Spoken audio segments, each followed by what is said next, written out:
दिल्ली के गोविंदपुर इलाके में एक कमरे से 30 साल की महिला और 6 साल की उसके बेटी की लाश मिलने से इलाके के लोग सख्ते में हैं।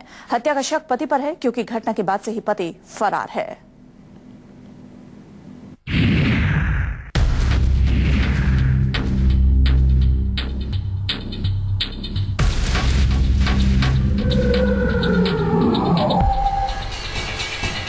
ये रंगीन तस्वीर अब ब्लैक एंड व्हाइट हो चुकी है। 30 साल की सोमवती को मार डाला गया है और पति रोहित की तलाश की जा रही है। सोमवती को किसने मार डाला और क्यों मार डाला, अब पुलिस पता कर रही है, लेकिन पड़ोसी हैरान है। आखिर कौन है सोमवती और उसके 6 साल के बेटे का दुश्मन। नागालैंड की रहने वाली थी सोमवती। ना किसी से ज्यादा दोस्ती, ना किसी से दुश्मनी, लेकिन दिल्ली के गोविंदपुरी में गला दबाकर कर दी गई हत्या।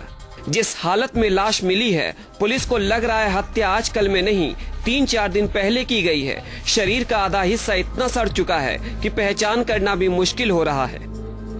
सोमवती अपनी पति रोहित और 6 साल के बेटे कुणाल के साथ इस मकान में किराए पर रहती थी, लेकिन पिछले 4 दिनों से घर के बाहर नहीं निकली तो लोगों को शक हुआ। बदबू भी घर से इतनी आ रही थी कि दुर्गंध पड़ोसियों की आंगन तक पहुंचने लगी। लोगों के शिकायत करने पर पुलिस पहुंची। दरवाजे को तोड़ा गया तो एक कमरे में सोमवती की लाश थी और एक कमरे में बेटे की। सो यह पति पर भी घूम रही है क्योंकि हत्या के दिन से ही वो फरार है।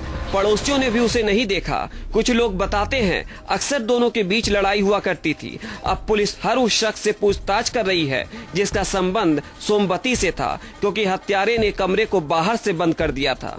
अब पुलिस सारा फोकस पति रोहित को तलाश करने में लगा रही है, क्योंकि हत्या की गुत्थी तभी सुलझेगी जब पति रोहित सामने आएगा।